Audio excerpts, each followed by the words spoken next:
మీ ఇంట్లో 10 ఏళ్ళు 12 ఏళ్ళ లోపు పిల్లలు ఉన్నారా? వారందరూ భవిష్యత్తులో ఆరోగ్యంగా ఉండాలి అనుకుంటున్నారా? మనం చేసే చిన్న చిన్న పొరపాట్ల వల్ల వాళ్ళ జీవితంలో ఎంత ఇబ్బంది అవుతుందో తెలుసా?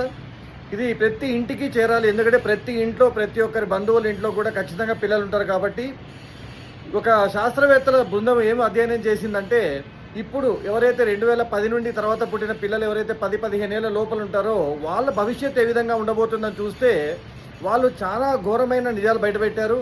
ఎందుకంటే ఇప్పుడు పిల్లలు ఈ సోషల్ మీడియాకి అలవాటైపోయి ఈ చిన్న చిన్న రీల్స్కి చిన్న చిన్న షార్ట్స్కి టకటక అయిపోయే వాటికి అలవాటైపోయి క్యాలిక్యులేటర్ లాంటి వాటి యూసేజ్కి ఎక్కువ అలవాటైపోయి మెదడుతో పనిచేయడం మానేశారు. ఫోకస్ తగ్గిపోయింది. వాళ్ళకి ఓపిక అనేది పోయింది.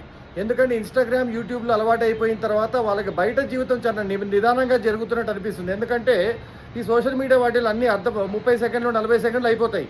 కానీ నిజానికి జీవితం చాలా ప్రశాంతంగా నార్మల్ స్పీడ్తో జరుగుతుంది. కాబట్టి వాళ్ళకి ఓపిక తగ్గిపోతుంది. దీనివల్ల ఫోకస్ పోతుంది, పని మీద శ్రద్ధ అనేది పోతుంది. అలాగే మైండ్ వాడి క్యాలిక్యులేషన్స్ చేయడం అనేది తగ్గిపోయింది. ఒక పేజ్ కూడా కంప్లీట్గా ఒకేసారి చదవడంత ఓపిక కూడా చాలామంది పిల్లల్లో ఉండట్లేదు. ఇది ఇలాగే జరిగితే రేపొద్దున వాళ్ళ అకాడమిక్ పర్ఫార్మెన్సే కాదు, వాళ్ళ పర్సనల్ లైఫ్లో కూడా ఇబ్బందులు వచ్చే ఛాన్సెస్ ఉన్నాయి. వాళ్ళకి 20 ఏళ్ళు వచ్చేసరికి 40 ఏళ్ళు వచ్చినంత ఆలోచన వచ్చేస్తుంది. ఎందుకంటే ఏదో ఎక్కువ ఎక్స్పోజర్ అయిపోవడము, ఎక్కువ విషయాలు తెలిసిపోవడం అనే దానివల్ల. కాబట్టి కాస్త పిల్లలందరినీ సోషల్ మీడియాకి ఎంత దూరంగా ఉంచుతారో మంచిది. కొన్ని కంట్రీస్ అవే పాటిస్తున్నాయి.